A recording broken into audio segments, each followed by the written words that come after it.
ನೀವು ಟಿಎಂಸಿಯ ಗೂಂಡಾಗಳ ಹತ್ರ ಆ ಟಿಎಂಸಿಯ ಚೇಲಗಳ ರೀತಿಯಲ್ಲಿ ನೀವು ಬಂದು ತಲೆ ತಗ್ಗಿಸಿ ಓಟು ಹಾಕಿದರೆ ಮಾತ್ರ ಬಂಗಾಲದಲ್ಲಿ ಓಟ್ ಹಾಕಿ ಅವನು ಮನೆ ತಲುಪಬಹುದು. ಟಿಎಂಸಿಯ ಗೂಂಡಾಗಿರಿ, ಟಿಎಂಸಿಯ ಗೂಂಡಾಗಳ ಅಡ್ಡೆಯಾಗಿ ಅಖಾಡವಾಗಿ ರಕ್ತಪಾತ, ಕೊಲೆ, ಬೆಂಕಿ, ಸುಲಿಗೆ ಆಗುವಂತ ಈ ನೆಲದಲ್ಲಿ ಶಾಂತಿಯುತವಾದ ಮತದಾನ, ಒಂದೆರಡು ಕಡೆ ಗಲಾಟೆ ಅಂತಂದ್ರೆ ಅದು ಚರಿತ್ರೆ ಅಲ್ವೇನೋ? ಎಲ್ಲೆಲ್ಲಿ ಕಾಂಗ್ರೆಸ್ ಸರ್ಕಾರ ಇದೆಯೋ ಅಲ್ಲೆಲ್ಲ ಈಗ ದಿವಾಳಿ ಅನ್ನೋದನ್ನ ಘೋಷಣೆ ಮಾಡಲಾಗಿದೆ. ಬಿಕಾಸ್ ಈ ಗ್ಯಾರಂಟಿಯ ಪರಿಣಾಮ ಕರ್ನಾಟಕದಲ್ಲೂ ಅದು ಕಾಣ್ತಾ ಇದೆ.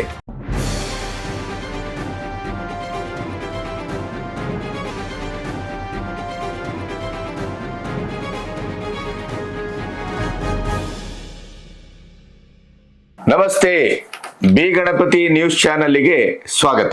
ನಿನ್ನೆ ಪಶ್ಚಿಮ ಬಂಗಾಳ ಮತ್ತು ತಮಿಳುನಾಡು ಮತದಾನ ಆಗಿದೆ. ತಮಿಳುನಾಡಿನಲ್ಲಿ ಅತ್ಯಂತ ಉತ್ಸಾಹದ ಮತದಾನ ಮತ್ತು ದಾಖಲೆಯ ಮತದಾನ 85%. ಅದೇ ನೀವು ಬಂಗಾಲಕ್ಕೆ ಬಂದ್ರೆ ಬಂಗಾಲದಲ್ಲಿ ಅತ್ಯಂತ ಶಾಂತಿಯುತವಾದ ಮತದಾನ ಅಂತಲೇ ಕರೆಯಬೇಕು. ಕೇವಲ 2 ಕಡೆ ಬಿಟ್ರೆ, ಗಲಾಟೆ ಆದದ್ದನ್ನ ಬಿಟ್ರೆ ಬೇರೆ ಎಲ್ಲಾ ಕಡೆ ಅತ್ಯಂತ ಶಾಂತಿಯುತವಾಗಿ ಮತ್ತು ಐತಿಹಾಸಿಕವಾಗಿ ಜನ ನಂಬಿಕೆಯಿಂದ, ಉತ್ಸಾಹದಿಂದ, ನಿರ್ಭಯವಾದಂತ ವಾತಾವರಣದಿಂದ ಬಂದು ಮತದಾನವನ್ನ ಮಾಡಿದ್ದಾರೆ.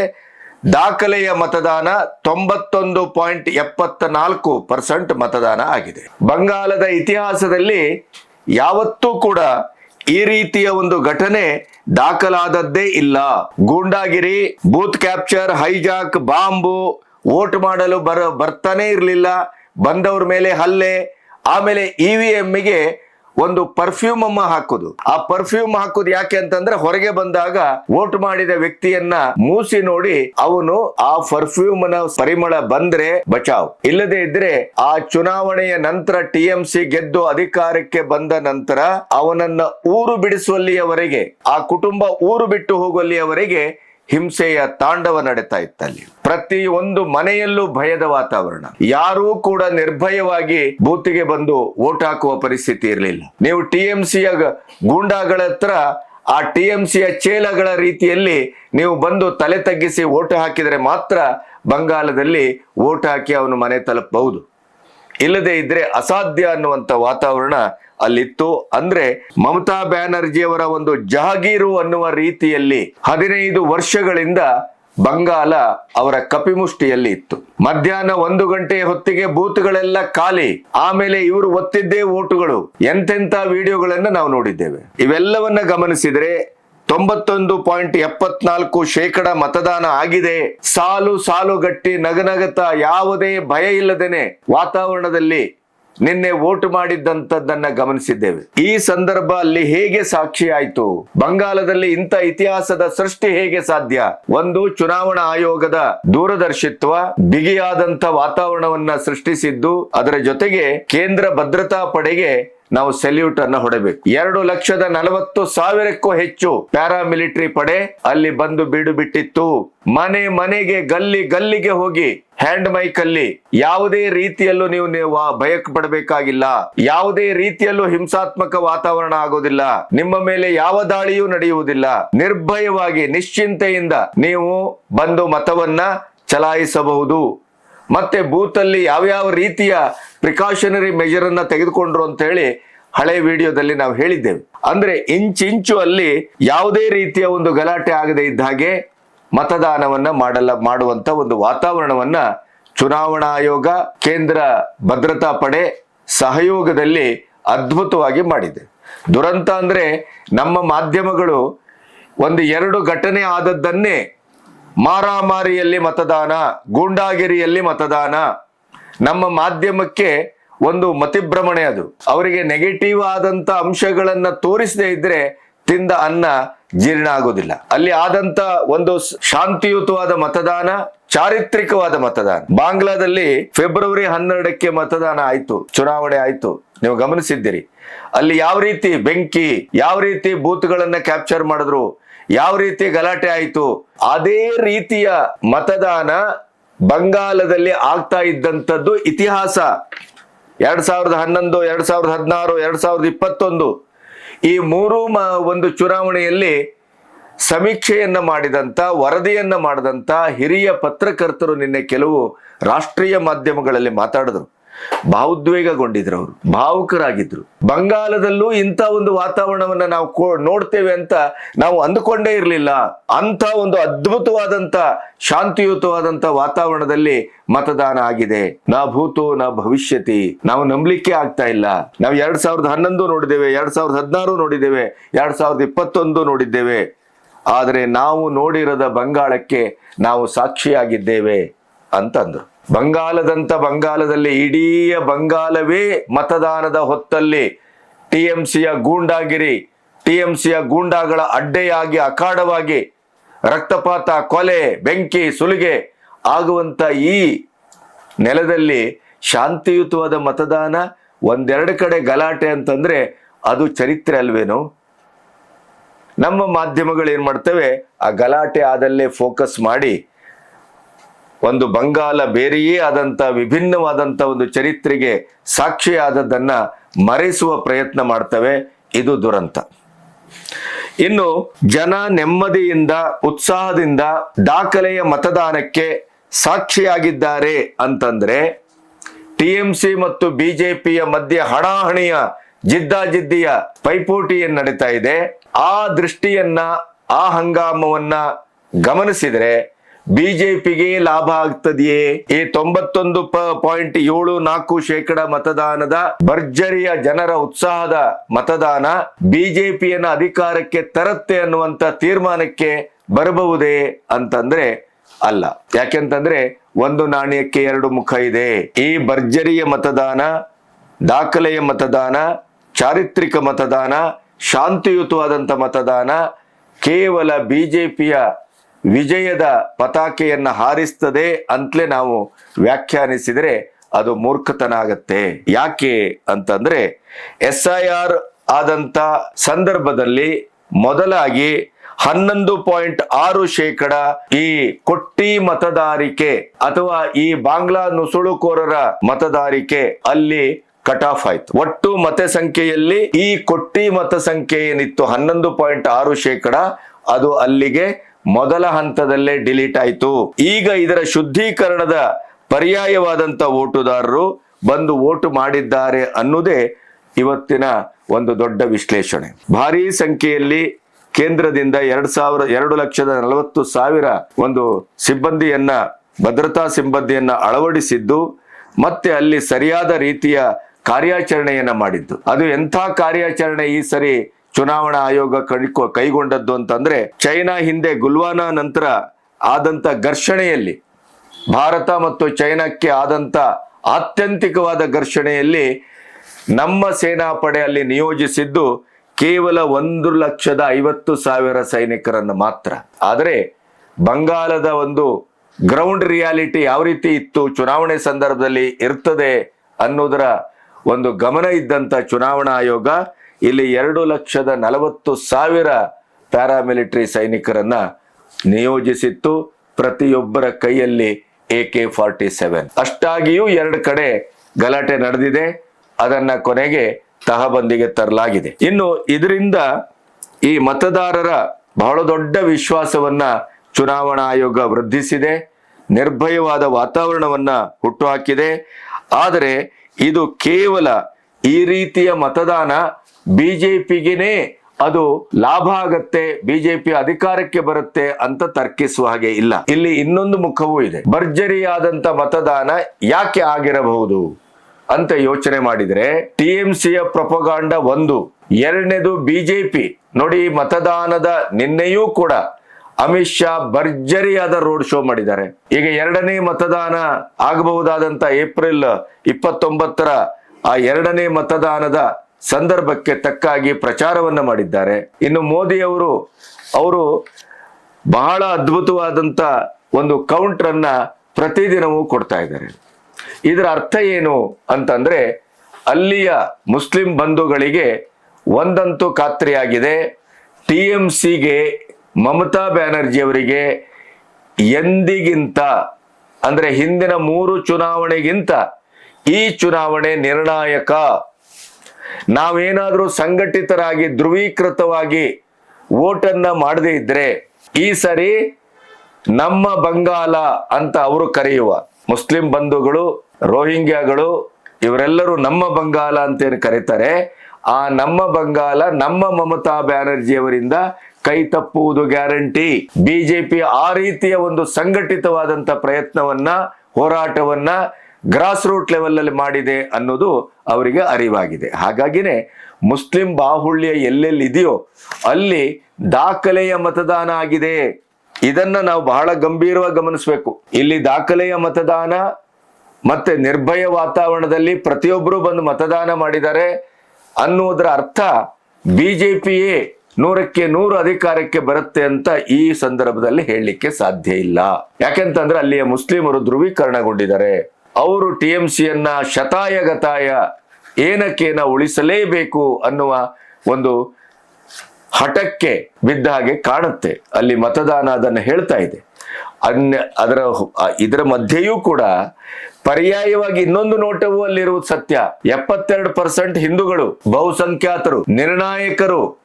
ಆದ್ರಿಂದ ಅವರನ್ನೇ ತಡೆಯಲಾಗ್ತಾ ಇತ್ತು, ಅವರನ್ನೇ ಸಂಶಯದಿಂದ ನೋಡ್ಲಾಗ್ತಾ ಇತ್ತು. ಅವರನ್ನೇ ಮತಗಟ್ಟೆಗೆ ಬಂದ್ರು ಅವರಿಗೆ ಪರ್ಫ್ಯೂಮ್ ಹಾಕಿ ಯಾರಿಗೆ ಮತದಾನ ಮಾಡಿದ್ದಾರೆ. ಅದಕ್ಕಿಂತ ಮುಖ್ಯವಾಗಿ ಮತದಾನಕ್ಕೆ ಬರುವ ಮೊದಲೇ ಅವರ ಕುಟುಂಬಿಕರಿಗೆ, ಅವರ ಸುತ್ತಮುತ್ತಲಿನ ಪ್ರದೇಶಕ್ಕೆ ಒಂದು ವಿಚಿತ್ರವಾದಂತ, ಭಯಾನಕವಾದಂತ, ಜೀವಘಾತಕವಾದಂತ ವಾತಾವರಣವನ್ನ ಟಿಎಂಸಿ ಗೂಂಡಾಗಳು ನಿರ್ಮಾಣ ಮಾಡ್ತಾ ಇದ್ರು. ಹಾಗಾಗಿನೇ ಹಿಂದೂಗಳ ಮತದಾನ ಅದರ ಪ್ರಮಾಣ ಗಣನೀಯವಾಗಿ ಕುಸಿತ ಬಂದಿದೆ ಮೂರು ಚುನಾವಣೆಗಳಲ್ಲಿ. ಈ ಬಾರಿ RSS ಮತ್ತು ಬಿಜೆಪಿ ಜಂಟಿಯಾಗಿ ನೆಲಮೂಲದಲ್ಲೇ ಒಂದು ಸರಿಯಾದ ಕಾರ್ಯಾಚರಣೆ ಮಾಡಿರುವುದರಿಂದ 2,40,000 ಪ್ಯಾರಾಮಿಲಿಟರಿ ಸೈನಿಕರನ್ನ ನಿಯೋಜಿಸಿರುವುದರಿಂದ, ನಿರ್ಭಯವಾದಂತ ಒಂದು ವಾತಾವರಣವನ್ನ ಸೃಷ್ಟಿ ಮಾಡೋದ್ರಿಂದ ನಮಗೆ ಅಲ್ಲಿ ಕಾಣುವ ವಾತಾವರಣ ಏನು ಅಂತಂದ್ರೆ, ಬಹುತೇಕ 90%ಕ್ಕೂ ಹೆಚ್ಚು ಹಿಂದೂಗಳು ಬಂದು ಮತದಾನವನ್ನ ಮಾಡಿದ್ದಾರೆ. ಆದ್ದರಿಂದ ಈ ರೀತಿಯ ಮತದಾನದ ಸಾಧ್ಯತೆ ಕಂಡು ಬರ್ತಾ ಇದೆ. ಬಿಜೆಪಿಗೆ ಒಂದು ಆಶಾವಾದ, ಮಹತ್ವಾಕಾಂಕ್ಷೆಯ ನಿರೀಕ್ಷೆ ಹುಟ್ಟಿದೆ. ಮತ್ತೆ ಬಿಜೆಪಿ ಅಧಿಕಾರಕ್ಕೆ ಬರಬೇಕು ಅಂತಾದ್ರೆ ಈ ಮೊದಲ ಹಂತದ ಮತದಾನ ಮತ್ತು ಅಲ್ಲಿಯ ಫಲಿತಾಂಶವೇ ನಿರ್ಣಾಯಕ. 2ನೇ ಹಂತದ ಮತದಾನ ಮತ್ತು ಅಲ್ಲಿಯ ಫಲಿತಾಂಶದಲ್ಲಿ ಅದು ಟಿಎಂಸಿಗೆ ಹೆಚ್ಚು ಅಲ್ಲಿ ಸಂಖ್ಯೆ ಅನ್ನೋದು ಆಗಲೇ ನಿರ್ಧರಿತ. ಈಗ ಹಿಂದಿನ ಚುನಾವಣೆಯಲ್ಲಿ 2021 ಟಿಎಂಸಿ ಈ ಮೊದಲ ಹಂತದ 152 ಸೀಟ್ಗಳಲ್ಲಿ 92 ಸೀಟನ್ನ ಪಡ್ಕೊಂಡಿತ್ತು. ಬಿಜೆಪಿ 59 ಸೀಟನ್ನ ಪಡ್ಕೊಂಡಿತ್ತು.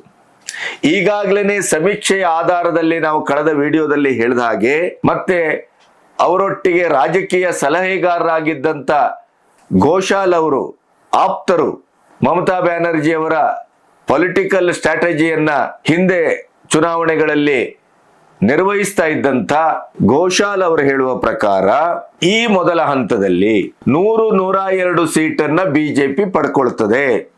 ನಿನ್ನೆನ ಒಟ್ಟು ಟ್ರೆಂಡ್ ಅನ್ನ ನೋಡಿದ್ರೆ, ವಾತಾವರಣವನ್ನ ನೋಡಿದ್ರೆ, ಅವರು ಹೇಳಿದಂತ ಒಂದು ಲೆಕ್ಕಾಚಾರ ಏನಿತ್ತು ಅದಕ್ಕೆ ಸರಿಹೊಂದುವಂತ ವಾತಾವರಣ ನಿನ್ನೆ ಕಂಡು ಬಂತು.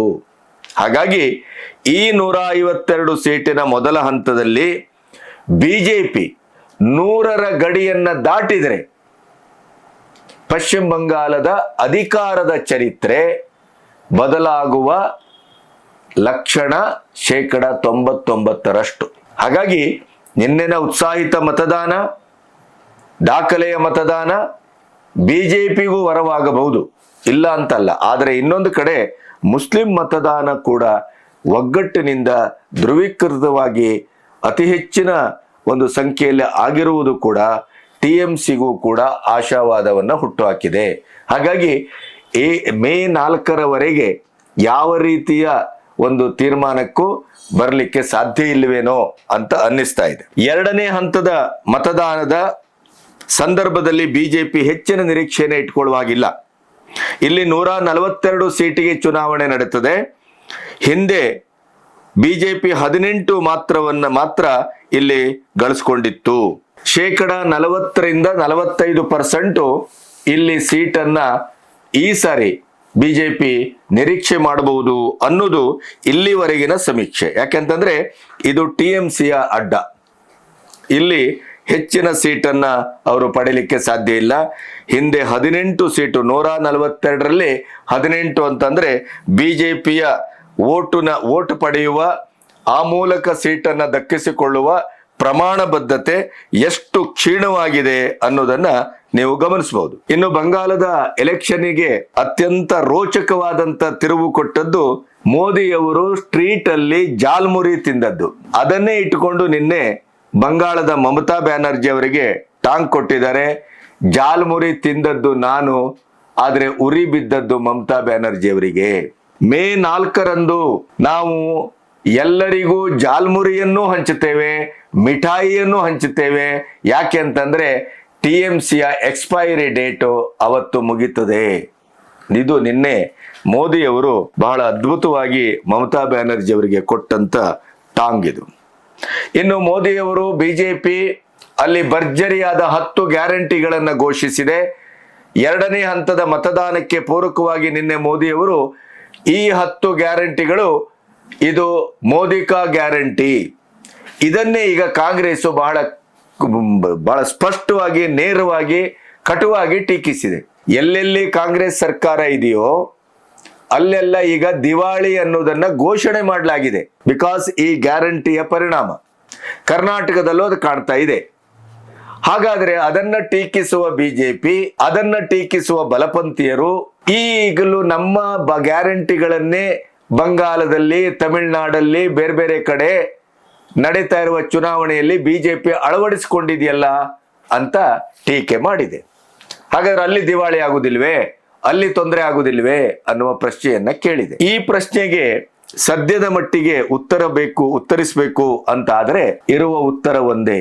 ಇಡೀ ದೇಶದಲ್ಲಿ ಕಾಂಗ್ರೆಸ್ ಬಿಟ್ಟಿ ಭಾಗ್ಯದ ಹುಯಿಲನ್ನ ಎಬ್ಬಿಸ್ತಾ ಇದೆ. ನಮ್ಮ ಜನ ಏನ್ ಮಾಡ್ತಾರೆ, ಅವರಿಗೆ ಭವಿಷ್ಯ ಹಾಳುಬಿದ್ದೋಗ್ಲಿ, ದೇಶ ಗೋವಿಂದ ಆಗ್ಲಿ, ರಾಜ್ಯ ಏನ್ ಬೇಕಾದ್ರೂ ಆಗ್ಲಿ. ಈಗ ತಮಿಳುನಾಡಲ್ಲಿ ನೀವು ನೋಡಿದಿರಿ, ಜಯಲಲಿತಾ ಅವರ ಕಾಲದಿಂದ ಇವತ್ತಿನವರೆಗೂ ಇಡೀ ಮನೆಯಲ್ಲಿ ಒಬ್ಬ ವ್ಯಕ್ತಿ ತನಗಾಗಿ ಮನೆಗೆ ಏನನ್ನೂ ತರಬೇಕಾಗಿಲ್ಲ, ಎಲ್ಲರೂ ಎಲ್ಲವನ್ನೂ ಕೊಡ್ತಾ ಇದ್ದಾರೆ. ಈಗ ನಟ ವಿಜಯ್ ಕೂಡ ಅಲ್ಲಿ ರೈತರನ್ನ ಯಾರಾದ್ರೂ ಮದುವೆ ಆದ್ರೆ 80 ಲಕ್ಷವನ್ನ ಕೊಡ್ತೇನೆ ಅಂತ ಘೋಷಿಸಿದ್ದಾರೆ.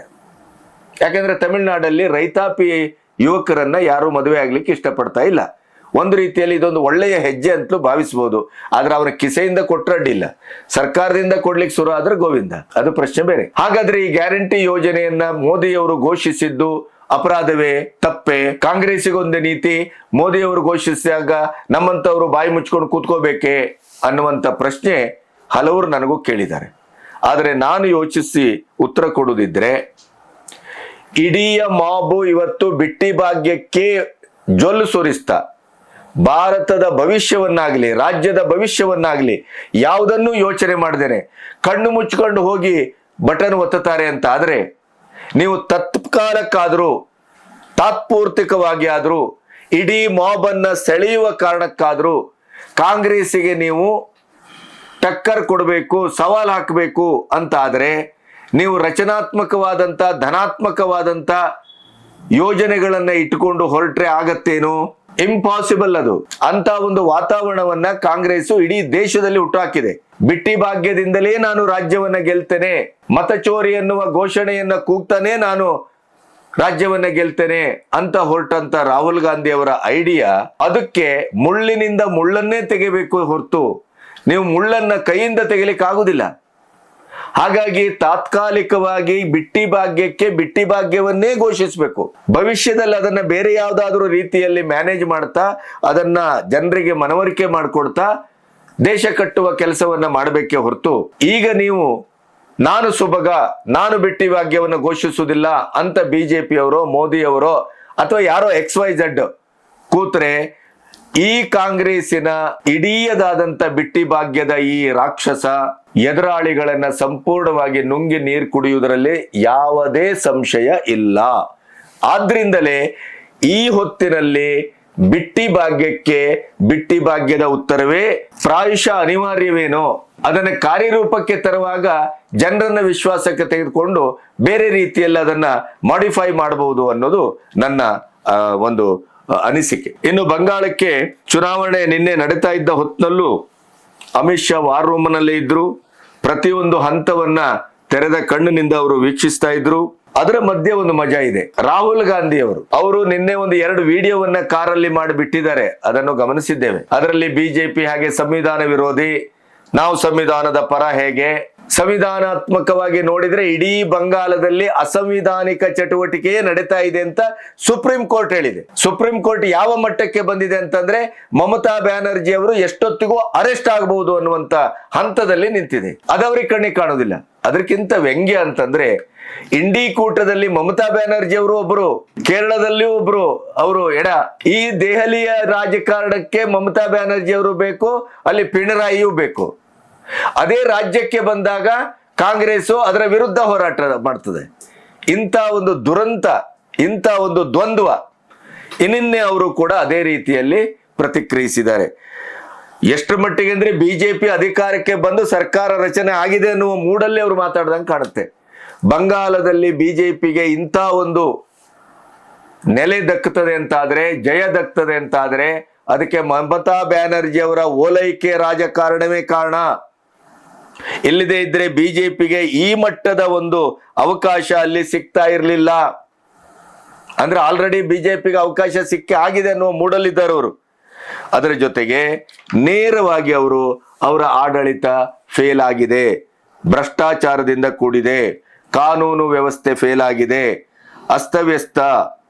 ಬಂಗಾಳದಲ್ಲಿ ಯಾವುದೇ ರೀತಿಯಲ್ಲೂ ಮಮತಾ ಬ್ಯಾನರ್ಜಿ ಅವರು ಜನಪ್ರಿಯವಾದಂಥ ಒಂದು ಪ್ರೀತಿಸುವ ಆಡಳಿತವನ್ನ ಕೊಡದೇ ಇರುವುದರಿಂದ ಓಲೈಕೆ ರಾಜಕಾರಣ, ಕಾನೂನನ್ನ ದುರುಪಯೋಗ ಪಡಿಸ್ಕೊಂಡದ್ದು, ಇವೆಲ್ಲವೂ ಕೂಡ ಬಿಜೆಪಿಗೆ ವರದಾನ ಆಗಿದೆ ಅಂತ ಹೇಳ್ತಾನೆ ದೆಹಲಿಗೆ ಬಂದ್ರೆ ಮಮತಾ ಬ್ಯಾನರ್ಜಿ ಬೇಕು.